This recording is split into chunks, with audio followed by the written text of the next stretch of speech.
Chaos.radio. Music, podcasts, entertainment.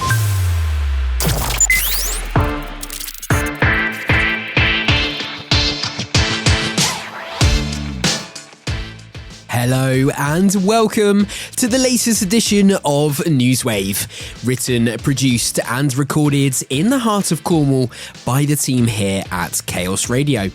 I'm your host, Tom Howe, and I'll be guiding you through some of the insightful guests and exciting news content that we've enjoyed across Chaos Radio this past week.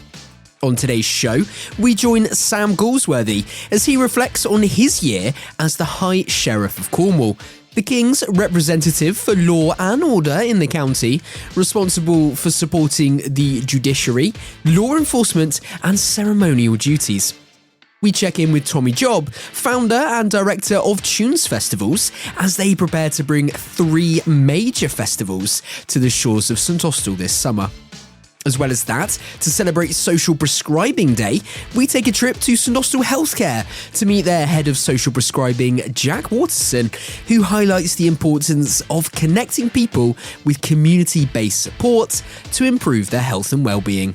If all that wasn't enough, we hear from Community Engagement Officers Amy Richardson and Emma Newberry of Cornwall Community Flood Forum about the hands-on work being done to help Cornish communities create and implement flood plans. And we welcome Michael Hill, who at just 13 years old is an exciting up-and-coming artist who has made a name for himself busking on the streets of London. He joins us to discuss his experience going viral, as well as his love of and connection to Cornwall. NEWSWAVE. Okay, the role of High Sheriff is the oldest royal appointment in England and Wales and dates all the way back to Saxon times. Each county has an appointed High Sheriff, with the position in Cornwall granted by His Royal Highness the Duke of Cornwall. Our current High Sheriff is a Mr. Sam Galsworthy, who took up the role for 2024-25, following on from his predecessor, Mr. Toby Ashworth. Sam's own career has taken him from the magical wonder of Trewithen Estate to the top of the distilling industry, all the while championing social causes and supporting local communities. And I'm delighted to say he joined us here on Chaos for an exclusive look back at his time in the role. NEWSWAVE. I think in order to explain the purpose of the High Sheriff today, it's just worth putting a bit of context in advance of that, the historical context, which is, when you went back and you referenced the Saxon era, Ethelred the Unready in 940 something, the shires, as they were known, or counties they're now known, but shires then were in disarray, they were in disorder, there was social unrest. We were being invaded by the Vikings and the Danes, and all hell was breaking loose. And this sort of teenage king, Alfred, was insistent that within his shires he should appoint somebody to oversee law and order. And he was given a small purse of money to pull together a posse comitatus, as it was known, which is actually the genesis of the police force, so that they could oversee law and order in their vicinity. And that's exactly what they did. They were also in charge of raising taxes, a very unpopular thing. They created prisons. They're actually responsible for juries. They were the ones that conceived the idea of a jury, a 12-man jury. And they would raise money. They would actually administer the capital punishment themselves. So the death penalty was actually paid for by high sheriffs themselves, and that was because they started administering so many death penalties that in the end they thought, well, if you're going to pay for them, that might reduce the amount of death penalties that you administer. and so there was a great deal of that. They also had to protect visiting judges that were coming to administer justice in their shires, and so they were also called upon to bring noblemen to fight, so to join the military, and then of course over the years this morphed and changed, and the requirement, the government decided that actually less power should be given to high sheriffs, less ability to administer capital punishment. Taxation was becoming very hard to raise because it was such an unpopular role. You were singularly the most unpopular person in your shire. And therefore it was very difficult for people to volunteer and say, I want to be the High Sheriff. And so that has changed. And I think, without going into sort of the middle bits of history where there was some power or less power, and in fact, the one bit of power and the one bit of fiduciary kind of responsibility that we still have, there are two actually. One is announcing the death of the monarch. So there's that, but also we become the chief returning officer, which means that we are directly responsible for holding a fair and democratic election.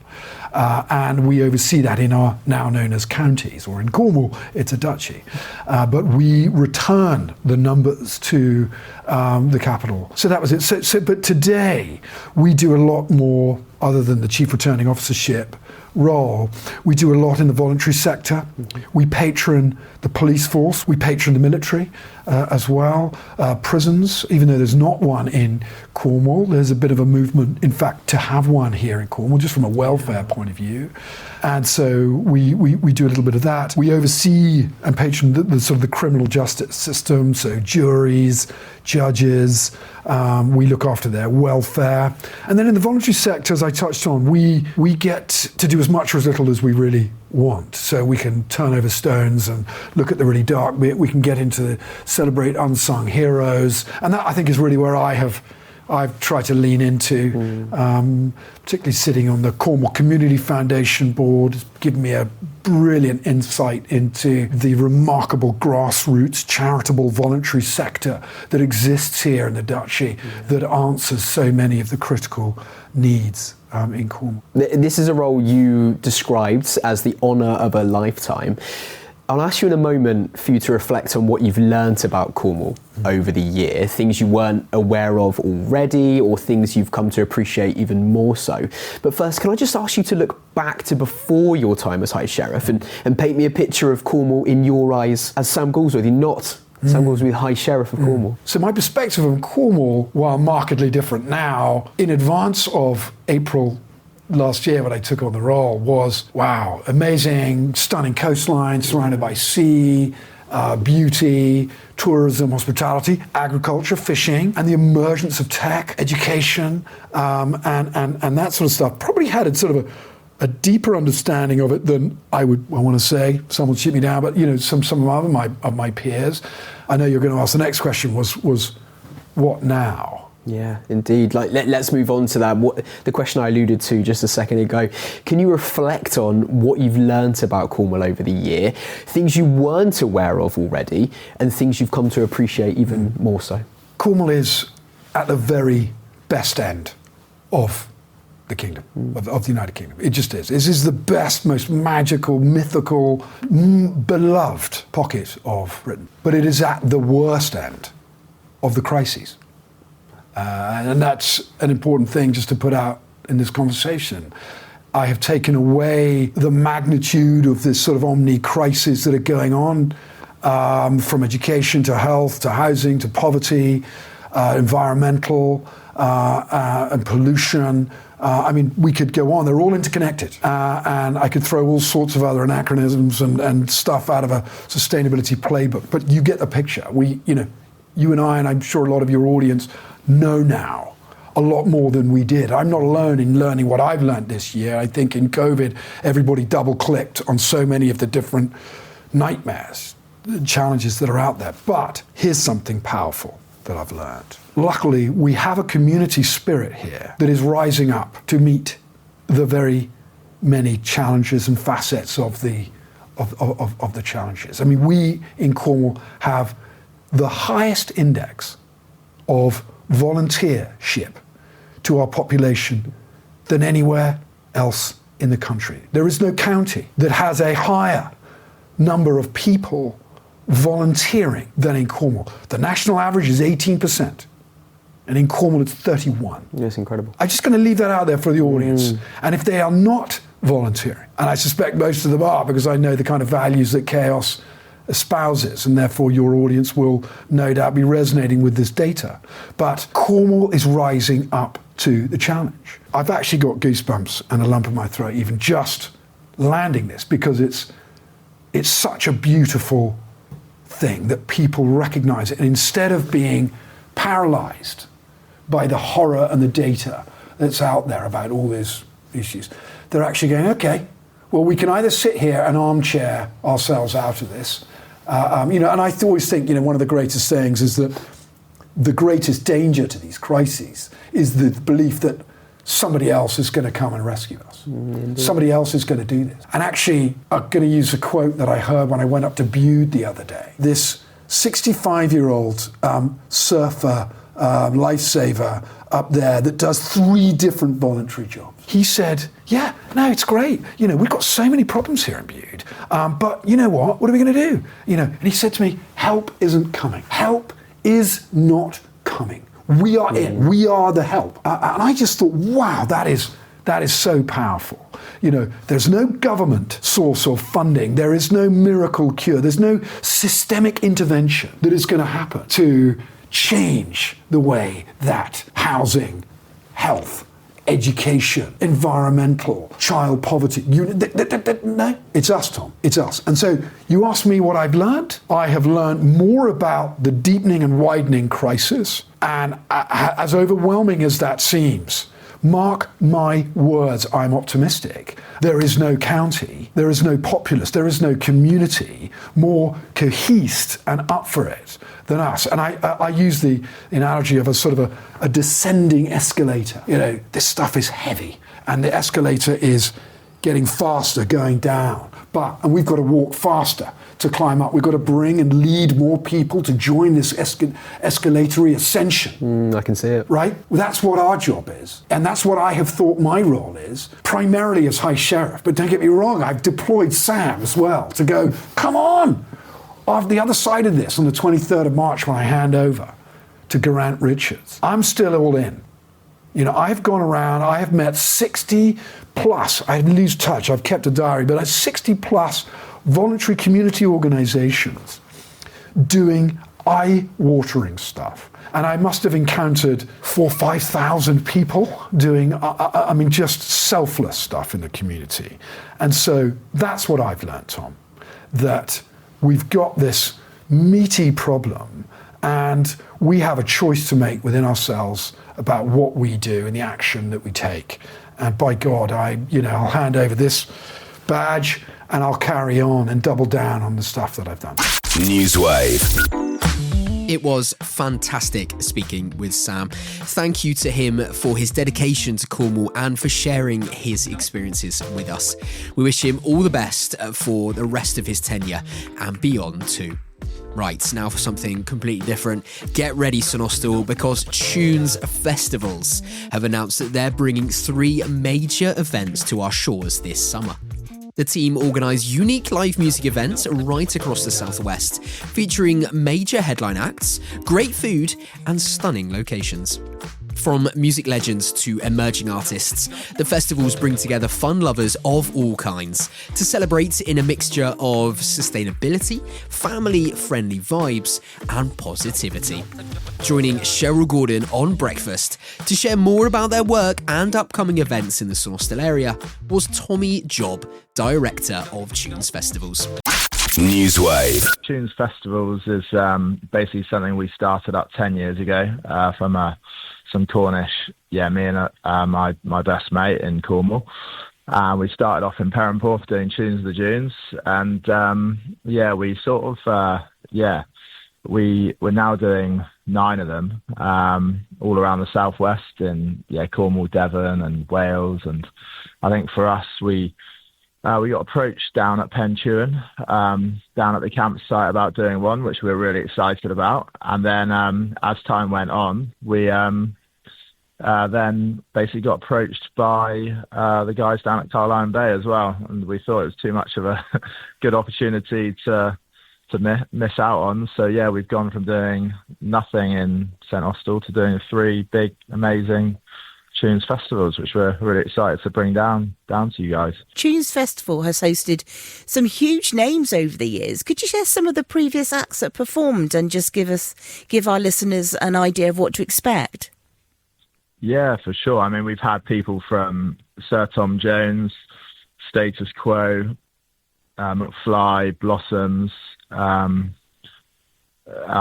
Craig David, The Darkness, all sorts of massive names, the Coots, Kaiser Chiefs, Busted, all sorts really of all sorts of genres. And I think, again, it's great to be bringing some big names back down to the St Austell way, especially down at the Coliseum, which obviously is historically a landmark in Cornwall of music. And I think, it'd be great to be bringing these types of names down there. I think this year is almost a bit of a trial with a few things, but we'll sort of see what works and what doesn't. But I think there looks like there's some real excitement in the area for the events, which is good for us.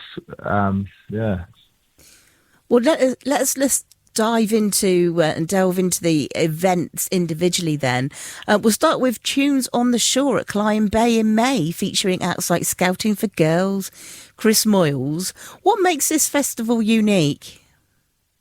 I think by bringing music back, I think bringing it back to the Coliseum area is it's a very special place, and I think that's where it stood out to us, because we're quite we're quite picky as to what sort of areas we work in. We get approached quite a lot, and I think what the guys are doing down at Carlisle's great with all the food and drink offerings they have. And I think what we're doing is something they're not offering at the minute with the big sort of music festival stuff. So I think with the unique venue, with the beach, and you've got some good infrastructure in place already to almost go it's almost a plug and play, because we own all the stage stuff ourselves, so we can just bring the stage, the fencing, and everything down there. So it's quite an easy setup for us, and to be working alongside the guys down at the shore side, Carlisle, it makes it easier because they've already got the bars and the food and drink beverages and everything already in place. So for us, it means that the workload isn't as much. And I think, with the beautiful area and the historical significance was the 2 points that really brought it in, and then the ease of the venue. And with it being located really close to St Austell, a big catchment area and an area where there's not a lot going on. It's something that other events we see in Perranporth, we see a lot of people from St Austell coming over on our ticket sales. So we thought it's great to almost bring it to their front door as well. So quite a few different points, but all good points, I'd say. Yeah, definitely. I mean, I've lived in the area of all the great things that were sort of going on at the Coliseum, and the nightlife that was there was pretty awesome. How does this differ from Tunes at the Coliseum, which flows in Clyde Bay in July, when The Darkness will be your Saturday night headliners? So I think the Tunes on the Shore is one. Well, it was tricky because it was basically we wanted to do 2 weekends down there, but we realised we couldn't call it the same thing, so there'd be confusion. So, but the Tunes on the Shore one's more like a gimmicky type thing with Chris Moyles Scouting for Girls Day, and then which is more like the fun sort of family day, and then you've got the Ibiza Orchestra with the lovely Laura, which will be a bit more of a dancey crowd, but still quite aimed at families and things. And then we've just added a country festival day on the Sunday as well, for the bank holiday Sunday, because we thought, well, the setup's already there, why not? And then, basically the Tunes at the Coliseum, I think the name change, we thought of using the Coliseum brand because that weekend's going to be seen as a bigger, like the bigger weekend, so that'll be more like the mainstream bigger artists. So Darkness are basically just on paper seen to sell more tickets, and they've got a much bigger name, and we're working on one on Friday now, which I'd hope will we can get out by the end of the week. And if we can, the Fridays one was they're sort of like local, really well known in the area, and they're sort of rock legends down this way really. So it will be that they'll do really well, and that'll be aimed at the older audience. So I think that'll bring back a lot of memories for the Coliseum sort of fans back in the day. But yeah, I think the Tunes on the Shore was more like a gimmicky, fun trial sort of thing, and then with it working, I think Tunes at the Coliseum was seen as the one with the bigger, more serious artists, I guess, and the Shore one will just run in the evenings, so that'll be 5 to 11. Whereas the Coliseum show will be like an all-day one, and we'll add like a silent disco to the Coliseum and an Ibiza area, so it'll be more of a festival thing, and then the Shore will be more of like a pop-up evening show. So to round your summer off with Penn Tunes at Pentuan Beach in September, what can people expect from that? Well, I think that's a bit of a different setup, because I guess there's a campsite there already. So for us, that's brilliant, because normally we have to build our own, which is a bit of a nightmare. And they've got a lot of things already on place. I know they've got like a bar on the beach there. They've got cafes, restaurants. They've got all of their camping facilities with their toilets, and they've got good power supply already. So there's a lot of things that make it a lot easier for us to put an event there. And I think they'd someone down there had reached out to us for that, and we've ran along with it basically. And I think that's going to be seen as, the other one's more of let's go down there for the day or the evening down at Carlisle, but that'll be more a weekend one to settle in and enjoy the weekend at the lovely Pentuan really.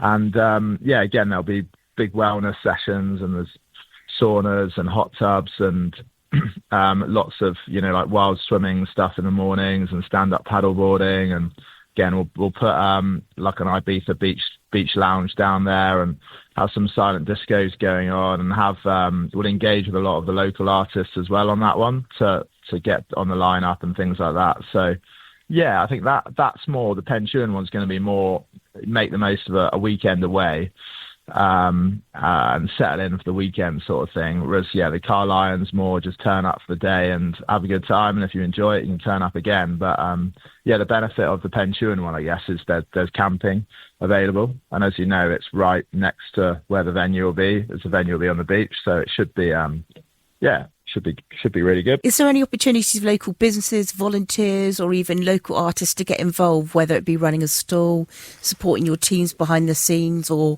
performing at one of the events? Yeah, definitely. I think stuff for us like that's really important. So I think if they'd be able to get in touch with our team by email or send a message on our socials, and we can pick that up, and that'd be great. I think we're really keen to get involved with all local businesses, all local people. If anyone's got any concerns, I'm sure we can sort of put them at ease as well. But definitely we'd love that, to have as many local sort of people involved as we can, even if it's in the way of sort of like stewards or volunteers or things like that for tickets as well. I think there's probably a lot of people out there really keen to see something happen again at the Coliseum and down at Pentuan, and it's just bringing a bit of good fun life and atmosphere into the area. NEWSWAVE. Thank you to Tommy Job, Director of Tunes Festivals, for joining us. To find out more about their upcoming events or to buy tickets, visit tunesfestivals.com. And a reminder, you can join Cheryl Gordon for the Chaos Radio Breakfast Show every weekday between 7 and 10 a.m. Okay, we're shining a light now on Social Prescribing Day, a global celebration highlighting the importance of connecting people with community-based support to improve their health and well-being. In a nutshell, it's all about linking individuals to non-medical services like exercise groups, arts programs, volunteering, and more.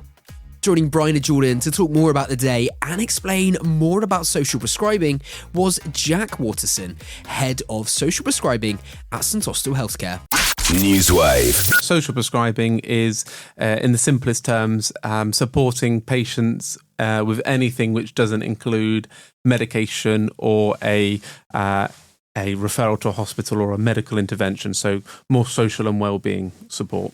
Fabulous. And as head of social prescribing, what does your day-to-day look like?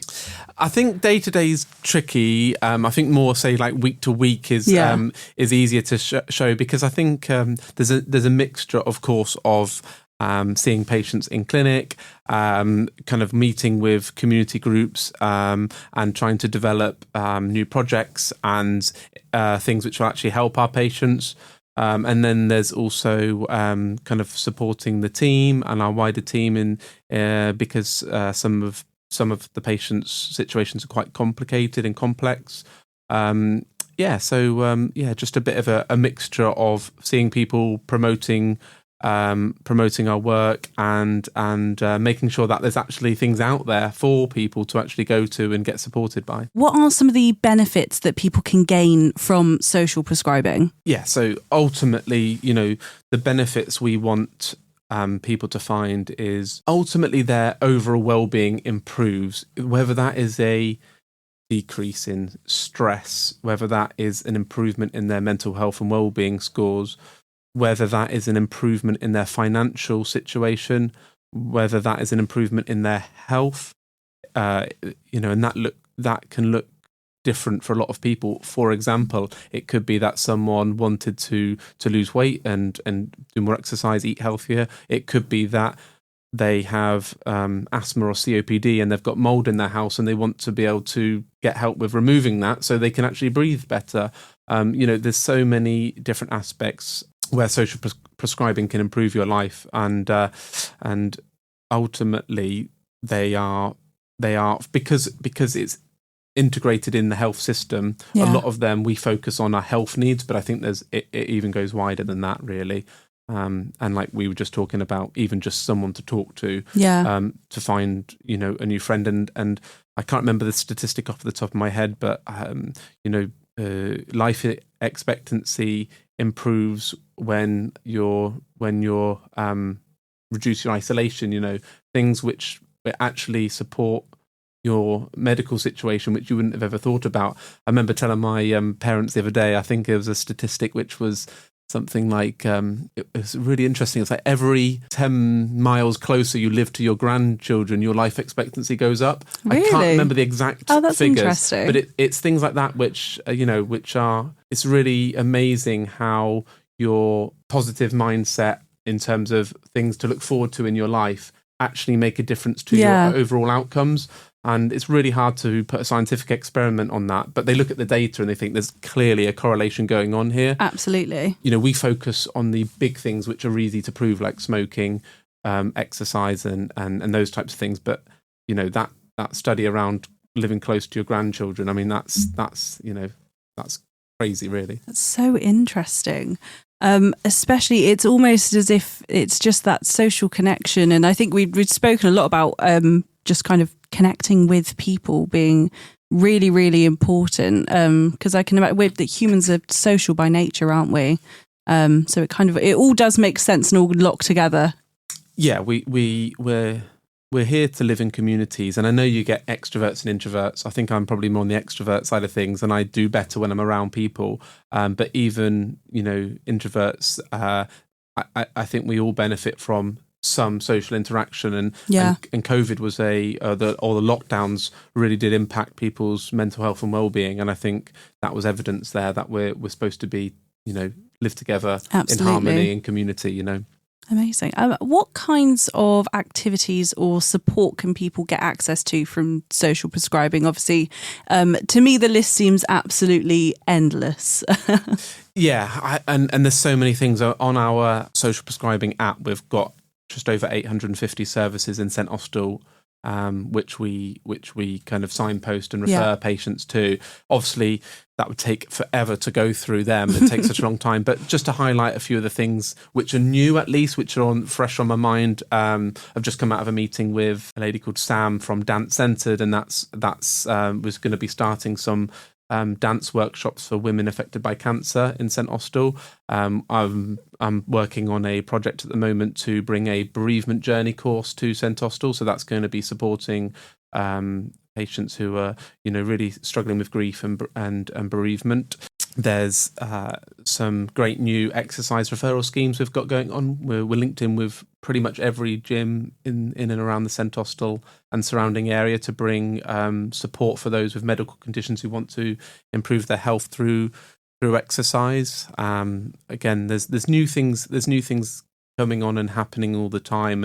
And I think another area, I've mentioned carers a couple of times, but we're looking at starting or restarting carers support group as well, and making sure that people have got the right advice and respite and not feeling too overwhelmed.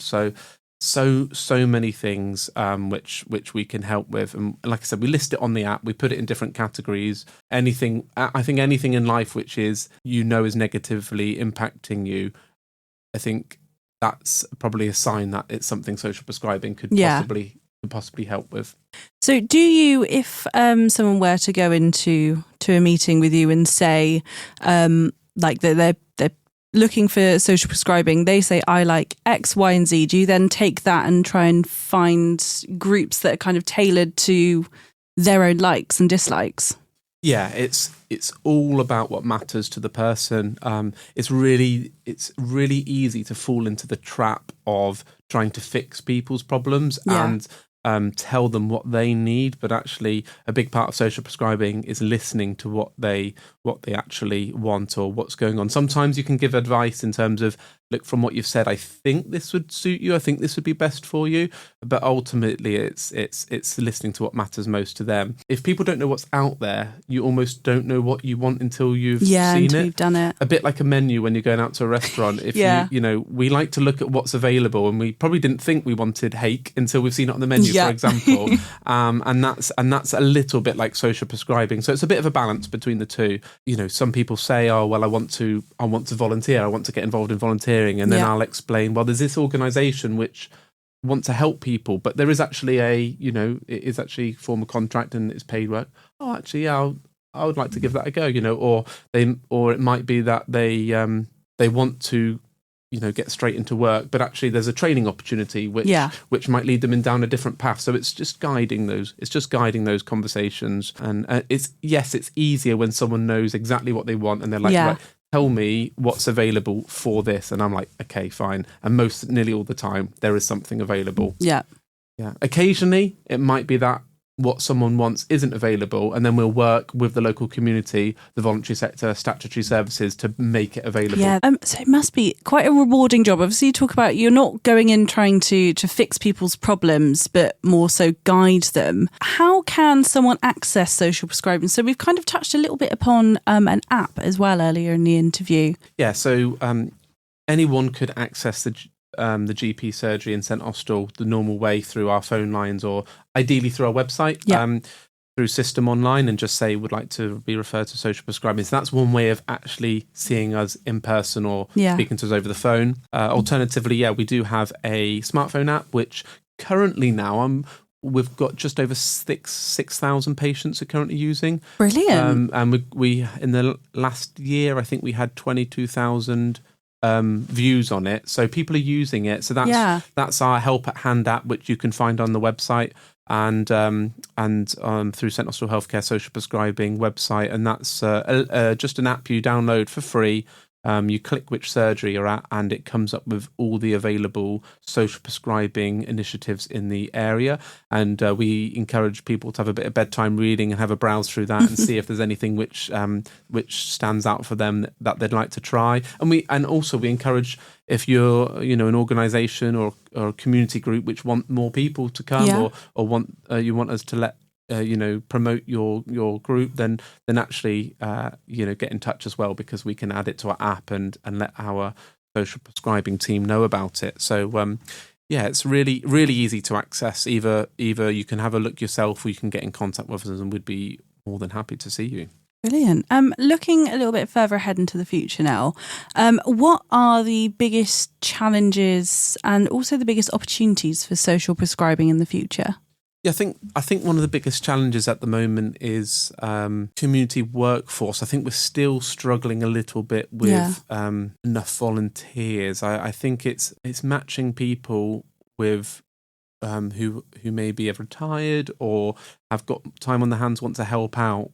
We often think of when people think of volunteering or giving back, we go to the amazing things, but the standard things around volunteering at a charity shop or something like that. People tend to think of those types of things, which are all very, very important. But we're short on, I think, isolation, befriending, and that type of thing is still a need.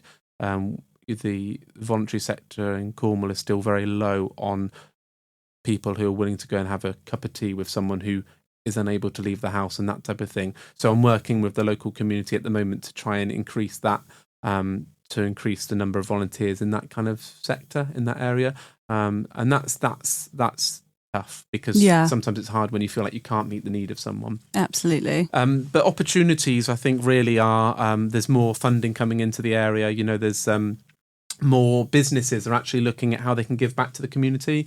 We've got a charitable arm called NEWSWAVE Community Interest Company as part of our social prescribing team, and at the moment we're supporting the Cancer Support Cafe by funding the room hire, bereavement cafes. We are running things like chronic pain groups. So we're trying to, I think there's opportunities there where more people hear about social prescribing and want to. I think local businesses like to give back to the local community, and I think we're seeing more of that happening, which is great. NEWSWAVE. Thank you very much to Jack Watterson, Head of Social Prescribing at St Austell Healthcare, for joining us here on Chaos Radio. If you'd like to find out more, you can do so by visiting staustellhealthcare.co.uk. And don't forget, you can catch Bryna Wednesdays from 10 until 1 and on Saturday mornings between 10 and 12. Right, I'm Tom Howe and you're listening to NEWSWAVE on Chaos Radio. Time now for the second instalment of a new series here on Chaos, exploring the work of the Cornwall Community Flood Forum. NEWSWAVE.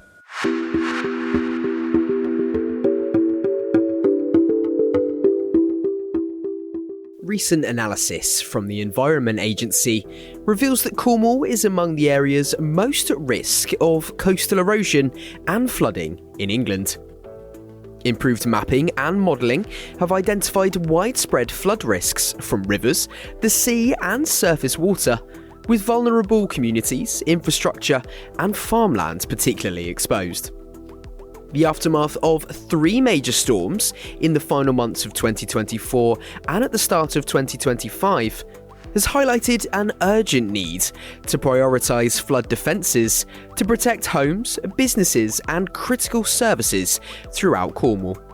Storm Bert, which struck in November, caused significant disruption with heavy rain and strong winds, leading to widespread travel disruption and power outages, as well as home evacuations and school closures. Storms Dara and Eowyn, which made landfall in December and January respectively, brought further severe conditions and damage to already struggling communities. In the first part of our feature with Cornwall Community Flood Forum, we explored the devastating impact of flooding and the urgent need for resilience in at-risk areas. We heard from Chair Jitty Ankers and Trustee Janet Lockyer, who shared their experiences and practical advice on community-led flood preparedness. Now, in the second part of our discussion, we're joined by Community Engagement Officers Amy Richardson and Emma Newberry to look at the hands-on work being done to help Cornish communities create and implement flood plans. We help communities write flood plans, so either we approach parish councils or community groups, or they approach us and we tell them about the importance of having a community-based flood plan. Then we help them write that, so there's lots of templates that we can send them. And the kind of things you'd put in a flood plan are like the flood risk maps of the area, so you can see what properties are at risk of flooding, important phone numbers, and kind of just outline what as a community you can do before, during and after a flood. So that's our main focus. When these communities have their flood plan together, they need to recruit flood warden volunteers. So we help them to do that, whether that be through a community event, social media, whatever works for that location, I suppose. And then we can train these volunteers to be flood wardens, and we do that with Cornwall Council and Environment Agency in collaboration. And then they can also do a live exercise to test their flood plan and see if it works in a situation of a flood. And then also a big part of our role is organising the Flood Forum's annual conference, which is a big every year we have this big community event, I suppose. We have community speakers, academics, people from policymakers, that sort of thing. And the idea is that the community decides the theme based on the previous year. And yeah, we just kind of talk about how to be more prepared for flooding. We also invite schools to our annual conference every year to run school workshops to really get younger generation involved in that kind of thing.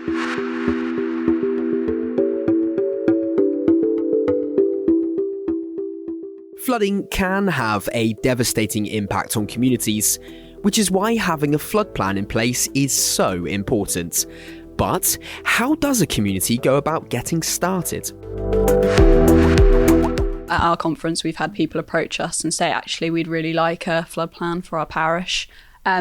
And other times, the Environment Agency have said to us, that community is a high priority. Can you go and ask them if they're keen to have a flood plan?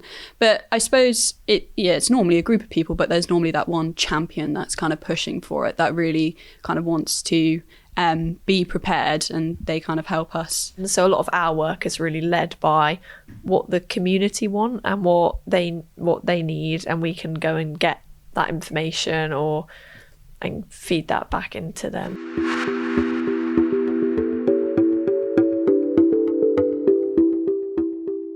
Once a community expresses interest, the real work can begin. Every flood plan is unique, tailored to the specific needs of the area and the people who live in it. So what goes into a flood plan, and how is it kept up to date? So every flood plan looks different for each community. So some communities have longer ones and others have like a more short to the point flood plan. It does need a few people behind it, I think, just to find out some of the information they need to put in it. So they need to know where the safe shelter is in the community if there's a flood. They need to know who the key holders could be for that. And we can support communities to bring people on board and like promoting that they've got a flood warden vacancy or coming along to an event and trying to get people involved. But the idea is the community are leading and we're kind of just the support for them. And they kind of tell us if they need us or if they're going along okay on their own. Yeah. There's lots of templates as well that we provide but are available like on our website. So and those span from say like an individual household level to community level. So you might live in a community where there's, 3 households, in which case your community plan might look different to, say, rather than an individual or household sort of flood plan, I guess. Refreshed every sort of couple years just to make sure all the information in it's up to date, that your community, say, rest centre is still there and still going and can be used, make sure all your contact details are up to date, yeah. I think there are lots of small things that we can start with, and I think a big part of that, this might be my personal view, but is having those conversations. That's a great start. If you're talking about it and with each other, that is the perfect starting point, and it's something that we can all do. Yeah, I think that's a really good starting point, and I think we are having more people come and approach us about starting a community flood plan, which is really, really great to see, and people are realising that, okay, this is becoming a bit of a problem. Like, what can we do about it now to really get ahead of it and do something about it?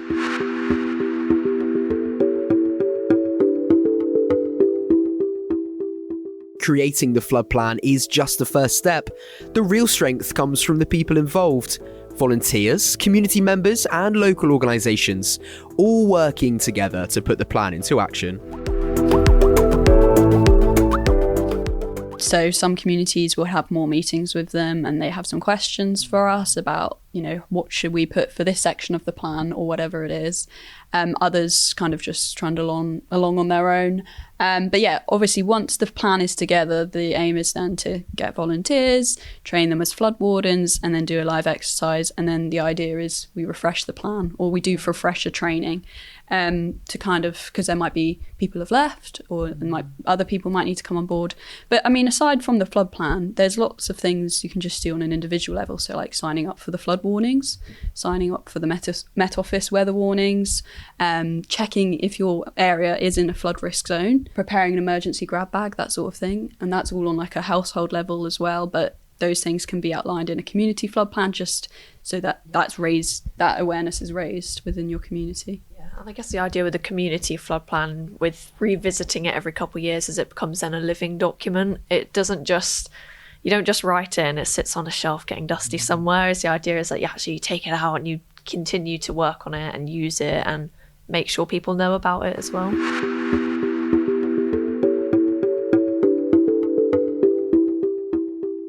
Beyond the community-wide efforts, there are also important steps individuals can take to protect their homes and belongings from flood damage, from simple precautions to larger-scale solutions.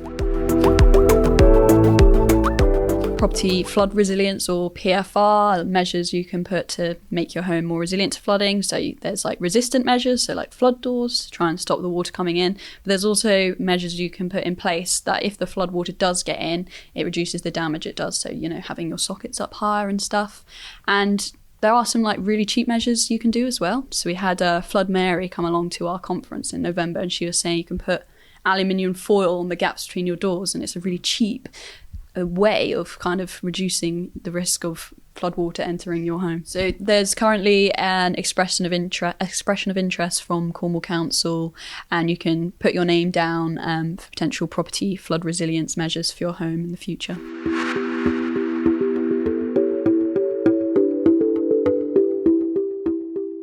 Being prepared isn't just about big changes, it's also about having the right essentials on hand in case of an emergency. That's where grab bags come in, along with grants to support flood wardens. It's definitely a little bit of non-perishable food. Water's always a good start. Definitely, I would recommend sort of important documents. You might want, say, copies of like insurance and things like that if you feel your home's going to be impacted. I think we always recommend sort of torch, having a blanket or something to keep you warm and dry if you do need to leave. And I guess for a lot of people as well, you might have these things sort of laying around in your house, but you might not necessarily have it in a bag. So maybe it's just starting at first to know, okay, well, I know where my torch is and I know where my coat is, and knowing where those things are, again, great start, and it's doable. A lot of those things you might already have at home. You don't need to go out and buy a whole new rucksack and buy a new bag. It's stuff that you can start to do now, I think.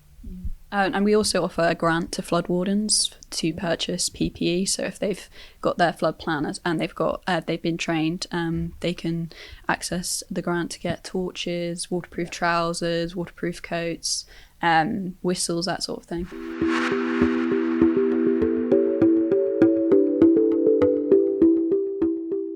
With extreme weather becoming more frequent, awareness of flood risks is growing. But while we can't control the weather, we can take action to reduce its impact on our communities and homes. I think we're definitely seeing an increase in people's awareness to it, be that through the media, and think of all the storms we've had recently. I think it's starting to get on people's agenda a bit more, actually, and that's a common theme, I think, that's happening across the county. I think although in some ways it can sound very overwhelming and there's nothing we can do about the weather, you can't control that, but I think there are a lot of things that we can do in our own personal lives that we can control, and we can control potentially how that impacts us. And even though we haven't been impacted yet, doesn't mean we never will. Just because I don't live in a flood risk zone doesn't mean I won't ever be impacted by a storm. I mean, I live by the coast, so wind at the weekend, for example, was something that we saw quite a bit. So I definitely think there's lots of small things that you can chip away at now to start to get prepared.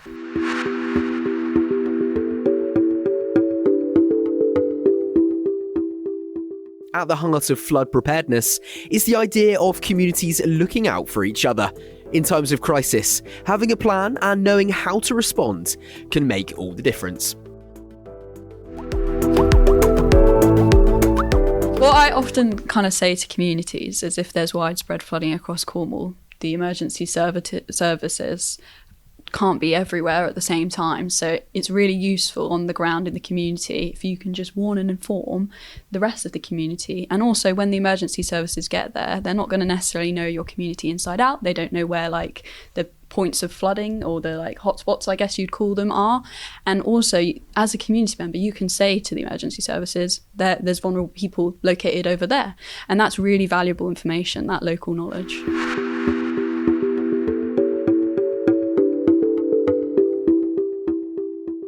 If you'd like to learn more about how to get involved or take steps to protect your home, business and community, there are plenty of resources available. So if you want to find out more information, please make sure you check out the Cornwall Community Flood Forum website. You can also find all of our contact details on there. So if you are a community champion or even just an individual or household and you want to get more prepared and to find out more about what you can do, you can more than welcome to get in contact with us, and we can see how we can help you. NEWSWAVE. Thanks so much to Community Engagement Officers Amy Richardson and Emma Newberry of Cornwall Community Flood Forum. To learn more, visit cornwallcommunityfloodforum.org.uk. Now, at just 13 years old, singer and songwriter Michael Hill is an exciting up-and-coming artist who has made a name for himself online, busking on the streets of London. He joined Chaos Radio's Ross Lannan to discuss his experience of going viral and his love and connection to Cornwall. NEWSWAVE. Yeah, so it's something that I've been very passionate about, and always performing has been my thing. I like performing in front of lots of people because it's a way to get all my emotions out, and yeah, it's Yeah, you are incredibly brave, because I've seen these videos of you. You say you like to perform in front of people. You have been out busking in the streets of London, haven't you? What's that experience like? It's great. I mean, I get quite a big crowd doing it. It's lots of people gather around, and it's just really fun. Just performing in front of lots of people, and I think I get quite a lot of money from it as well. So nice, yeah. Win-win. Yeah, indeed. And you do a mixture, don't you, of original songs that you write and you create yourself, and you do some covers as well? Yeah. So I tend to write quite a lot of songs, my own songs about my personal life, and I like to link back to the emotions of what happens day to day, and I try to write them in a song, I guess.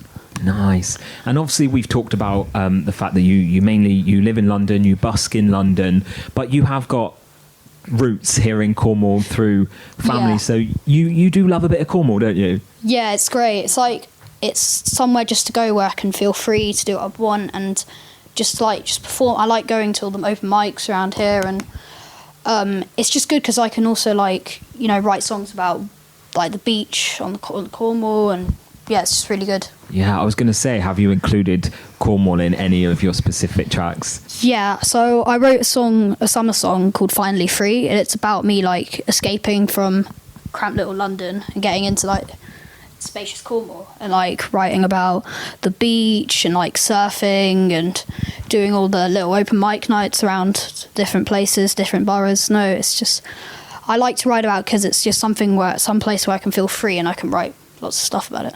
Nice, I like it. I do. And I know last time you came onto Chaos Radio, you mentioned to Cheryl about the fact that you'd struggled a bit throughout school with some bullying and how your music has really helped you. And I guess, you've delved into the world of social media as well now, sharing your music. How's the reaction been? It's going great. I mean, my parents were a bit we weren't 100% sure starting because of all the kids bullying me at school, saying you're rubbish at music and all this. But it was at the end where we were just they can't stop me from giving my music to the world and trying to show what songs I wrote. So we ended up putting songs on Spotify and creating an Instagram, and it's gone really well. I've got so much support from everywhere around the country and everywhere around the world. It's been great. Incredible. Yeah, I'm honestly, it's so great to hear, and I'm hoping that this has helped with your confidence as well, because seeing that positive feedback, it must be great. Yeah, no, it's great. All the comments I get around the globe it's just it's never experienced that before. Amazing. It's amazing. And one of your videos in particular that went viral was your cover of Benson Boone's song Beautiful Things, which I know you're going to do a cover for us here in the Chaos Studios later, which I'm very much looking forward to. That video alone, I think I saw it was up to 2.5 million views. How does it feel knowing that many people have seen you? It's great. I think it's a bit of luck because I see lots of small musicians that are really good but haven't got that many views, but it's it's just amazing, like how quickly that song's developed and how big it's become. I hear that you've been in contact with a record producer as well. Yeah, we were just I was having discussions with Bankroll Hayden, who's like an American rapper, singer-songwriter, and he's been very encouraging about my music and saying to keep going, and we've just exchanged some calls and everything, and it's been really great to talk to another musician. Okay, and obviously we're still in the early stages of a new year, so what are the plans for this year? Have you got any kind of goals or real aims that you want to achieve by this year? I think my goal is just to keep writing songs, trying to get as many songs out on Spotify, and just keep on growing my my Instagram, my TikTok, and everything, and just to keep going, basically. Well, you are absolutely smashing it. We are so proud of you here at Chaos, and we're glad that we can kind of follow you on this journey and just see you absolutely thrive. So you should be incredibly proud of what you've achieved so far. Thank you. Give our audience a plug. Where can people listen to your music? So you can find me on Spotify, Instagram, YouTube, TikTok, just Michael_Hill_music. You'll find me pretty much everywhere. NEWSWAVE. Thank you to Michael Hill and to Ross Lannon there.